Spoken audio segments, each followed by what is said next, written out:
Hola, buenos días y bienvenidos a las entrevistas de Religión Digital. Hoy nos acompaña un magnífico personaje, Antonio Piñero. Muy buenos días, Antonio. Hola, buenos días, Jesús. Es bloguero de Religión Digital, aunque no es su mayor título, porque es un personaje muy conocido seguramente por ustedes y por todos los estudiosos de la vida de Jesús y de la historia de la Iglesia. Hoy nos acompaña para presentarnos creo que es el último. Es el último. Es el último. Un libro que ya les aseguro que no les va a dejar indiferentes, que se llama Todos los Evangelios y es la traducción íntegra de las lenguas originales de todos los evangelios conocidos, no solo los sinópticos, los apócrifos y también otro tipo de cartas. Todos es todos. Todos es todos. ¿El evangelio se puede abarcar? No, el evangelio no se puede abarcar, porque aunque la gente diga, yo solo conozco 4 evangelios, y usted escribe ahí que hay 76, y pongo los textos, algunos son títulos, no se puede abarcar porque a pesar de todo se habrá perdido un montón. Y penetrarlos profundamente yo creo que es tarea de toda la vida. Llevas muchos años en esa tarea. Llevo muchos años y todavía estoy empezando. Totalmente en serio, o sea, no es un eslogan, estoy empezando. ¿Ayuda ese estudio a descubrir una figura de los primeros cristianos, pero sobre todo de Jesús distinta a la que estamos acostumbrados a sentir, a creer las personas de fe que no hemos adentrado en esa investigación? Vaya. Ciertamente hay 3 figuras de Jesús en estos evangelios, como mínimo, o yo diría que casi 4. Una, la figura corriente de la Iglesia, que no hace falta explicarla, es la que todo el mundo oye en los sermones. 2, la figura de los evangelios apócrifos primitivos, no paulinos, es decir, que no son de la rama paulina y que son como muy humanos, que presentan a un Jesús humano, muy judío, muy apegado a la tierra. 3, hay un Jesús de los otros evangelios apócrifos que de alguna manera han sido tolerados por la Iglesia y otros domesticados que presentan a un superhéroe, sobre todo cuando es un niño que es un asesino o un milagrero, taumaturgo tan feroz, hace unos milagros de exhibición tan tremendos. En el fondo lo que se pretende es decir, una tesis muy sencilla, este Jesús es tan héroe y tan formidable como cualquiera de los héroes que tengan los paganos o Hércules, por ejemplo. Dice, Hércules era nada, una zapatilla rusa al lado de este Jesús. Claro, entonces le ponen unos milagros. Ese es un Jesús, yo diría que horrible. Que la gente piensa que a lo mejor ahí hay una imagen estupenda, pero no lo es, porque es un Jesús, es un bellaco y es bastante chuleta y mata a sus amigos, aunque luego los resucita. Y el último, sí, claro, ahí los pueden leer. Y el último Jesús es el Jesús gnóstico, que entonces ya ese es un Jesús misterioso, es como si le vieras flotando. Es el individuo que viene del cielo, desciende, revela, vuelve al cielo, es el Jesús resucitado, el viviente, y tiene unas doctrinas que ahí hay que agarrarse. No se pueden entender si antes no estudias a Platón. Así, curiosamente, el fondo de su manera de ver la divinidad, la expansión de la divinidad, la creación del mundo y esa figura del Redentor está dentro de un esquema fundamentalmente platónico. ¿No tanto aristotélico, entonces? No, platónico. Entonces hay que estudiar mucha historia de la filosofía, sobre todo el platonismo medio, y empiezas a captar ese Jesús. Así que ya ves que por lo menos hemos pintado 1, 2, 3, 4 figuras. 4 figuras. ¿Y cuál es el Jesús en el que cree Antonio Piñero? O el que cree... Bueno, 2 preguntas. ¿El que cree que existió? ¿Cuál es el Jesús que cree que existió en realidad? Estoy convencido de que tiene razón la Iglesia en el sentido de que si queremos acceder al Jesús que existió, tenemos que ir a los evangelios, digamos, aceptados. Pero por una razón, no porque sean precisamente aceptados por la Iglesia, sino pues son los más antiguos. Son los que estuvieron en contacto con la primera tradición. Y porque tienen -1, el de Juan, los otros, sobre todo el de Marcos, tienen una gran ventaja. Son gente honesta, esos evangelistas, porque narran hechos y dichos de Jesús, incluso aunque van en contra de sus ideas. Y entonces nosotros decimos, estupendo, aplicamos la ley de distinguir aquí lo otro, la lupa de la crítica, y nos quedamos con ese material, que se ha impuesto por la fuerza de la historia. Sí. Y eso es fantástico. Porque si tú, por ejemplo, eres un propagandista, yo que sé, de un producto, tratarás de callarte absolutamente de los efectos negativos, si los tiene. Sí, pero si tratas de buscar la figura de Jesús, ¿hacia dónde te tienes que ir? Hacia esos evangelios. Y en concreto, primero el de Marcos, y luego el de Mateo y Lucas. De alguna vez que otra, también con mucho cuidado con el evangelio de Juan. Sin embargo, Juan es el único de los 4 que conoció, que convivió frecuentemente con Jesús. Eso es lo que dice la tradición a partir del siglo II. Pero esa tradición, desgraciadamente, no es verdad. El Evangelio de Juan, según dice la ciencia y el sentir medio de todos los investigadores, incluidos los católicos, no está hecho por ningún colega de Jesús. Está hecho por un individuo que tiene detrás un grupo de pensadores, una escuela, como quien dice, pues aproximadamente 70 años después de la muerte de Jesús. ¿Ya es la iglesia de Pablo, entonces? Ya es una iglesia fundamentalmente paulina, pero una rama mística. Tiene un esquema que pertenece a la manera de ver Pablo, pero va por libre. Y el Evangelio se caracteriza que ese Jesús, en vez de hablar como hablaría el Jesús de la historia, lo que habla en sus discursos son las palabras del evangelista, es decir, la teología. Y después de tu investigación, ¿qué coliges esquemáticamente? ¿Jesús es más humano que divino? ¿Es más humanitario que sanguinario? ¿Es más...? ¿Qué es? ¿Y qué no? Hombre, para mí, sin duda, estoy hablando del Jesús histórico, ¿no? Evidentemente. Ese que sacamos a base... Sí, luego hablaremos del Jesús en el que tú o yo o cualquiera puede creer. Vale. El Jesús histórico a mí me parece que es un hombre muy genial y que tiene 2 caras. Por una parte tienen razón en que es un Jesús humanitario, que va a los pobres, a los desposeídos, que predica la ley del amor, sin duda alguna, que intenta formar una familia espiritual, un grupo. Pero por otra parte, ese mismo Jesús, que es tan dulce y todo eso, es muy duro. Dice claramente que aquel individuo que no escuche su mensaje, ese individuo se condena.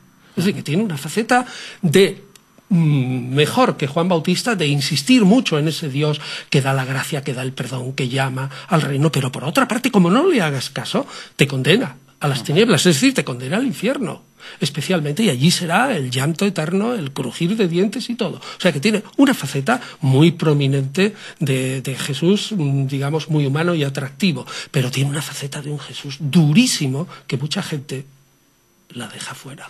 Y dice, este no conviene. Y entonces elevan una y bajan otra. Pero son las 2. ¿Afecta la fe de uno tener ese conocimiento de la realidad de él que es nuestro... En mi opinión, sí afecta. En mi opinión, sí afecta. Yo creo que conocer verdaderamente cómo es el Jesús de la historia, que no es exactamente igual a lo que dice, digamos, en líneas generales, yo no digo la iglesia de aquí, de este país, en general las iglesias, ¿no?, pues sí que te afecta, porque es que entonces realmente te cuesta creer que ese personaje era divino.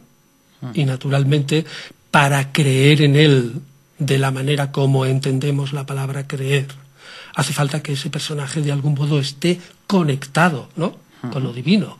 Pero si tus investigaciones históricas te llevan a pensar que esa conexión con lo divino es algo añadido después de la muerte, pues entonces ya tu fe se tambalea y se hace más pues la de un historiador.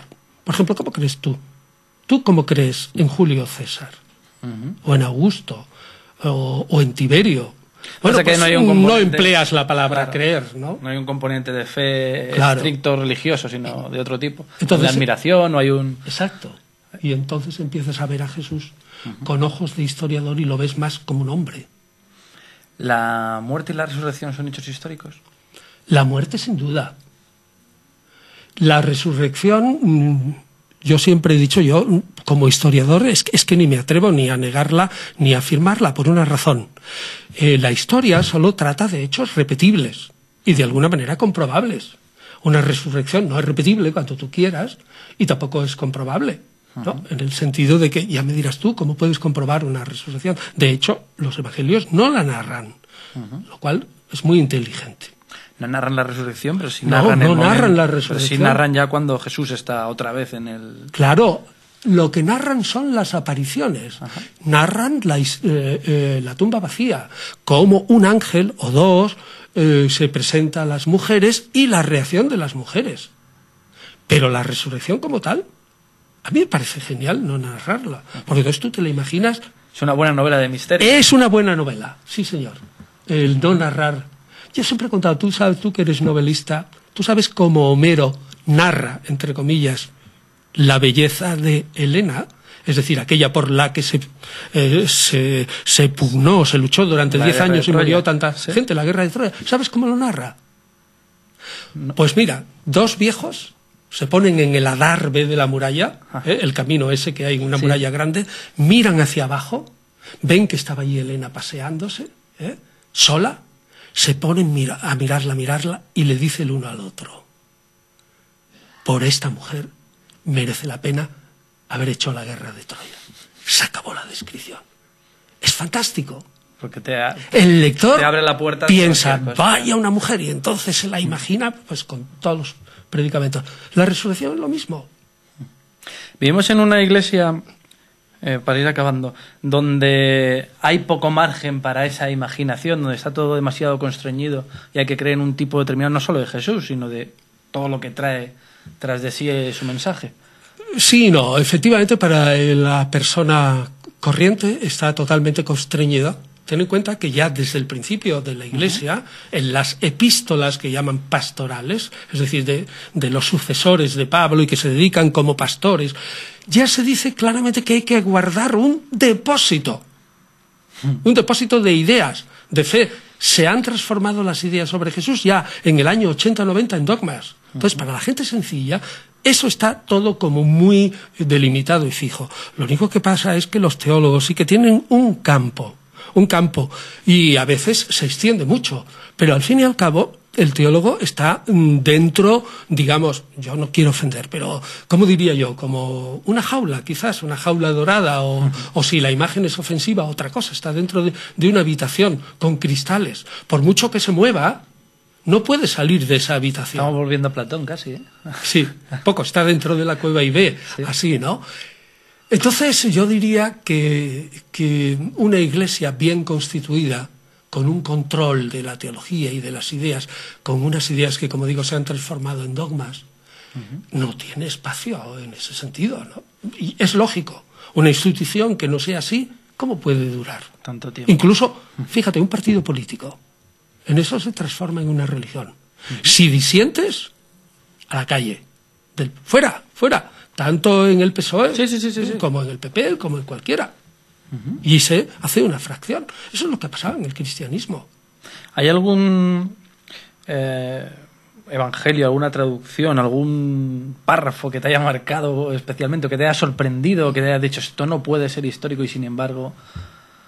¿Pero a qué te refieres? ¿A los evangelios aceptados por la Iglesia o a los evangelios apócrifos? Yo creo que es más sencillo, o tal vez hablar de todos. De todos.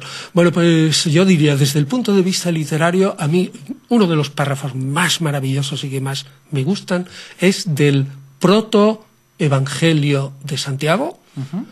Es un evangelio, el título es del siglo XVI, pero el evangelio es probablemente del 150. Narra la infancia de María, luego cómo se desposa con José y narra el nacimiento de Jesús. Y además es muy importante porque a partir de ahí, 150, mediados del siglo II, siguen líneas de tradición. Pues bien, este evangelio narra el nacimiento de Jesús, que a ti te encantará, es maravilloso. Simplemente el mundo se detiene. Y va José, que ha dejado sola a la Virgen porque necesita una partera. Y la busca, no la encuentra, y de repente ve que el mundo se detiene. Las estrellas, o el sol, se para. El río por el que iba a cruzar se detiene en las aguas. Una oveja que estaba saltando se queda en el aire. Un pastor que iba con una cuchara a comer de un plato se queda con la mano. El mundo se detiene durante unos instantes. Esa es la descripción de Jesús. Me parece fantástica, maravillosa. Si no, si tuviéramos tiempo lo leeríamos ahí, porque es apasionante. A mí me embarga esa descripción. Pertenece, como digo, a un evangelio apócrifo. Algo que está fuera probablemente de la entrevista, pero hablando, ya que hablas del protoevangelio de Santiago, esas teorías de Jesús y de los hermanos de Jesús se plantean en estos textos. Claro, se plantea radicalmente en todo. Aunque el hermano de Jesús aparece con más claridad no en Evangelios sino en los Hechos apócrifos. Pero desde luego ahí en los Evangelios hay varias revelaciones a Santiago. Y tenemos los mismos textos, sobre todo el capítulo 6 del Evangelio de Marcos y el 10 de Mateo, en el que, en mi opinión, yo he escrito largo y tendido sobre eso en Jesús y las mujeres y en otras obras, en lo que yo estoy convencido de que son hermanos carnales de Jesús. Y mi argumento es este. ¿Santiago y Juan o solo Santiago? Sí, todos. Son en total como mínimo 6 o 7 además de Jesús. Que se lea el capítulo 6 de San Marcos, el principio, antes de que hable de Juan Bautista. ¿Y por qué? Mi argumento máximo, aparte del uso de la palabra hermano carnal y todo eso, es que a la Iglesia primitiva eso no le importó. Es más, lo defendió hasta el siglo IV. ¿Qué le importaba a la Iglesia primitiva? Postular y afirmar, y decir, esto es un dogma, que Jesús, solo Jesús, había tenido un nacimiento espectacular, procedente de Dios. Eso fue una concepción virginal, etcétera, etcétera, y un nacimiento virginal. ¿Pero qué hizo María después? Eso no le interesó a la Iglesia primitiva. Es más, los autores corrientes pues pensaban que María y José eran un matrimonio corriente. Sería lo más humano. Entonces, realmente, también para el pobre José. Claro, si a la pobre, digamos, Iglesia primitiva con tantos problemas, eso no le preocupó nada. Le empieza a preocupar en serio. Sí, un poquito más tarde, en torno al 360, 380, fíjate, ya estamos finales del siglo IV. Y ya estamos plenamente en Roma, claro. Sí, ese es un argumento bastante serio, ¿no? Me tiraría, creo que los oyentes y los internautas de la Religión Digital muchísimo más tiempo, pero se nos ha terminado. Te propongo que podamos hacer otra charla tú ya sabes que algún día tranquilamente sobre algún asunto concreto. Yo lo que te digo, esto es un mundo apasionante, porque es la raíz de nuestra cultura.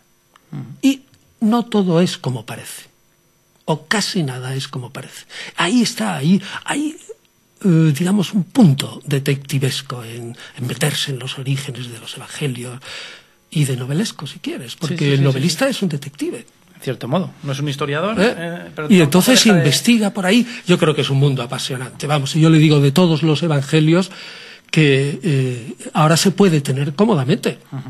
Tú lo tienes. Que lo leas es otra cosa, pero es un libro para tener. Tú lo tienes allí, y si te viene uno y te cita Protoevangelio de Santiago 18:4, lo coges y lo lees en una traducción fiable. Yo creo que eso ya merece la pena tenerlo en casa.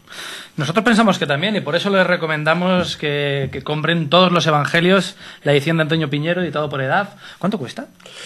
Pues para tener 700 páginas barato, yo creo que menos de 25 euros. Pues está muy bien. Y lo que dice es una obra, una compilación de textos que no van a dejar a nadie indiferente. Es total, es todo lo que hay. Pues es que no hay más. Lo demás se perdió. Muchas gracias por todo, Antonio, y te esperamos en nuevos momentos y siempre en la red. Ya sabes que yo encantado, estoy todos los días en el blog, ¿no? Estupendamente. Y a todos ustedes, pues muchas gracias y les esperamos en nuevas entrevistas en Religión Digital.